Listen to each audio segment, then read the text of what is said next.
Assalamualaikum warahmatullahi wabarakatuh. Sistem Informasi Akademik Poltekkes Kemenkes Palu sudah dilengkapi dengan begitu banyak fitur yang memudahkan kita, para dosen, mengelola operasional kampus, termasuk melakukan pembelajaran jarak jauh seperti tersedianya platform Edlink. Dengan platform Edlink memungkinkan dosen memberikan materi, tugas, kuis, melakukan survei, bahkan memberikan ujian dengan sangat mudah dan tanpa batas. Kuis adalah salah satu metode pembelajaran berupa latihan singkat yang digunakan untuk mengukur pengetahuan, keterampilan, dan pemahaman mahasiswa terhadap suatu materi. Nah, pada platform Edlink kita dapat memanfaatkan fitur tersebut sebagai salah satu metode pembelajaran yang dapat digunakan. Langkah pertama, kita masuk pada portal Sistem Informasi Akademik Poltekkes Palu, masukkan email atau akun pengguna, lalu ketikkan password. Setelah itu klik masuk. Maka beranda tampilan yang akan muncul seperti ini.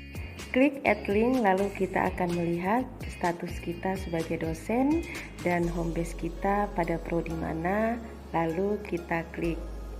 Maka tampilan yang akan muncul seperti ini. Pada bagian atas kita akan temui tulisan beranda, timeline, dan berita, obrolan, serta jelajah. Jika kita klik beranda, maka akan ditampilkan semua mata kuliah yang kita ampuh pada semester yang sementara berjalan. Jika kita kembali pada tampilan awal, maka ada tulisan bagikan sesuatu di kelas Anda. Dan ini adalah fitur-fitur yang dapat kita gunakan dalam pembelajaran. Klik kuis dan kita akan diarahkan pada mata kuliah apa kita akan memberikan kuis, serta pada sesi atau pertemuan keberapa. Sebagai contoh, saya memilih mata kuliah kebutuhan dasar manusia.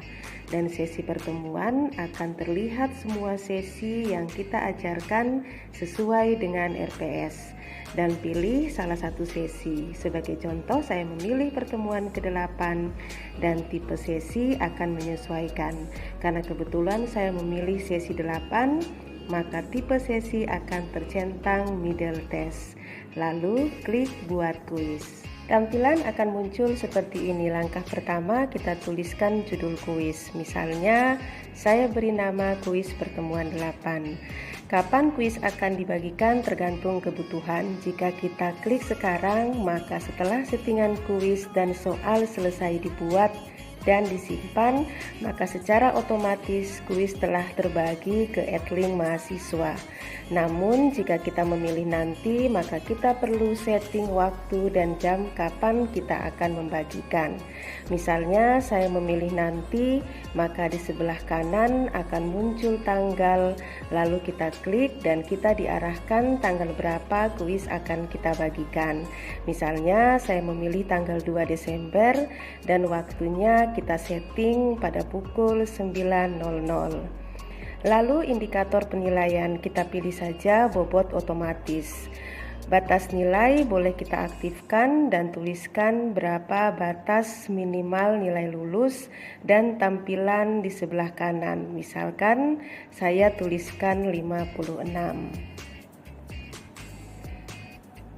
Durasi pengerjaan yaitu berapa lama waktu yang kita berikan ke mahasiswa untuk mengerjakan soal. Dengan satuan waktunya adalah menit. Misalkan saya tuliskan 40 menit. Kemudian kuis dapat diulang. Ini silahkan disesuaikan kebutuhan. Saya biasa lebih memilih tidak. Kemudian batas waktu. Nah, batas waktu ini sebaiknya diaktifkan jika kita sudah menentukan berapa lama waktu yang kita berikan kepada mahasiswa untuk mengerjakan. Jika kita aktifkan, maka sebelah kanan kita diarahkan untuk men-setting tanggal dan waktu. Sebagai contoh, saya memilih tanggal 2 Desember dan waktu pengumpulan sampai dengan pukul 09.45. Sebagai informasi, batas waktu pengumpulan tidak boleh kurang dari lamanya waktu yang kita berikan kepada mahasiswa untuk mengerjakan. Misalnya ujian kita mulai pukul 9, waktu yang kita berikan adalah 40 menit. Maka batas waktu pengumpulan tugas tidak boleh pukul 09.30, paling minimal adalah 09.40. Biasanya saya men-setting batas waktu pengumpulan dengan menambahkan 5 menit, yaitu pukul 9.45. Proctoring merupakan fitur baru, yakni sistem pengawasan online yang bisa kita gunakan saat mahasiswa ujian. Jadi kita dapat merekam setiap aktivitas mahasiswa saat mengerjakan ujian. Ini juga digunakan sesuai kebutuhan. Tampilkan laporan kepada peserta didik setelah kuis selesai. Jika kita aktifkan, maka mahasiswa dapat melihat berapa nilai yang diperoleh setelah selesai ujian. Acak pertanyaan juga merupakan fitur baru di mana jika kita aktifkan, maka setiap mahasiswa akan berbeda urutan soal yang tampil dan pertanyaan akan diacak setiap kali peserta memuat halaman kuis. Nah, selanjutnya di bagian paling bawah akan ada tampilan seperti ini, di mana terlihat tampilan peserta kuis, tanggal dan waktu selesai, nilai dan aksi. Untuk mengatur pertanyaan soal dan jawaban kuis, maka klik bagian yang berwarna biru. Tampilan selanjutnya adalah seperti ini. Untuk memastikan bahwa settingan kuis yang sudah dibuat sebelumnya dapat kita lihat pada menu pojok kanan atas yang bergambar pengaturan. Lalu klik dan akan terlihat mulai dari judul kuis sampai dengan acak pertanyaan. Selanjutnya ada beberapa cara yang dapat kita lakukan untuk memulai membuat kuis. Yang pertama, kita dapat mengimport kuis pada file yang telah tersedia atau dapat membuat secara langsung pada Edlink. Kita mulai pada langkah pertama, yakni mengimport kuis yang tersedia pada file laptop Anda. Beberapa hal yang perlu diperhatikan adalah, pertama kita unduh terlebih dahulu template file Excel-nya yang terletak pada pojok kanan atas yang bergambar file Excel. Lalu kita buka, maka akan terlihat template-nya seperti ini. Ada question atau pertanyaannya, lalu correct answer atau jawaban yang benar, dan incorrect answer one atau jawaban yang salah, dan seterusnya. Ini adalah contoh soal yang sudah saya buat. Ada pertanyaannya, lalu jawaban benar, dan 3 jawaban yang salah. Jika ingin menambahkan gambar pada pertanyaan, boleh menempelkan gambar pada kolom question image. Lalu setelah seluruh soal selesai dibuat, kita simpan. Kita kembali pada tampilan Edlink. Pada sebelah kanan terlihat gambar panah, lalu klik dan akan muncul keterangan seperti ini. Silahkan dibaca dengan seksama hal-hal penting yang perlu diperhatikan agar dalam mengimport pertanyaan dapat berhasil dan sukses. Template soal juga dapat diunduh pada keterangan ini.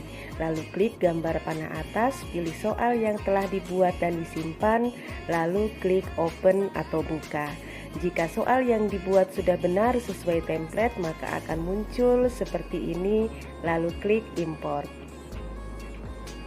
Nah, terlihat soal yang masuk sebanyak 5 soal, bisa dilihat di bagian atas ini. Ini tertulis 6 soal karena pada tampilan awal soal nomor 1 telah tersedia, sehingga cukup kita hapus saja, maka soal terlihat menjadi 5 pertanyaan. Pada jawaban soal akan terlihat jawaban yang benar sesuai yang telah kita buat. Jika semua soal kita pastikan sudah benar dan lengkap, lalu klik bagikan soal pada pojok kanan atas. Akan muncul tampilan seperti ini. Klik bagikan, maka akan terlihat data telah tersimpan. Jika ada hal-hal yang ingin kita ubah, maka cukup kita klik tulisan ubah, lalu silahkan bagian mana yang akan kita ubah, dan jangan lupa untuk disimpan kembali. Cara kedua yaitu kita langsung mengetikkan soal dan jawaban pada Edlink. Ketikan atau copy paste pertanyaan pada kolom pertanyaan yang telah tersedia. Demikian pula pada setiap kolom jawaban. Jika pilihan jawaban lebih dari 3 option, maka klik tambah pilihan jawaban. Jangan lupa beri tanda pada jawaban yang benar dengan mengklik pada samping kiri jawaban. Untuk menambahkan soal, klik tanda tambah di bagian kanan, maka secara otomatis soal akan bertambah dan ketik kembali soal dengan cara dan langkah yang sama. Jika semua soal sudah selesai, maka seperti cara pertama, klik bagikan kuis pada pojok kanan atas. Untuk memudahkan dan mempercepat kita dalam memasukkan soal atau pertanyaan, tentunya cara pertama jauh lebih mudah. Namun dengan syarat, kita harus memiliki koleksi bank soal yang cukup banyak. Kuis akan tampil di beranda Edlink mahasiswa sesuai tanggal dan waktu yang telah kita tentukan. Dan jika mahasiswa telah selesai mengerjakan, maka kita dapat melihat hasil nilai setiap mahasiswa. Pada kolom aksi ujung kanan kita dapat melihat detail pengerjaan kuis yang dilakukan mahasiswa, seperti hasil nilai yang diperoleh, tanggal dan waktu mulai dan selesai mengerjakan, jumlah jawaban benar dan salah. Jika ingin melihat lebih detail lagi, maka kita dapat mengklik lihat laporan detail kuis dan akan muncul tampilan seluruh soal. Untuk kembali, klik keluar pada pojok kanan atas. Semoga video tutorial praktis cara sukses membuat kuis pada Edlink Sevima dapat bermanfaat untuk kita semua. Teknologi tidak akan pernah menggantikan guru-guru hebat, tetapi teknologi di tangan guru hebat dapat membawa perubahan. Sampai jumpa. Wassalamualaikum warahmatullahi wabarakatuh.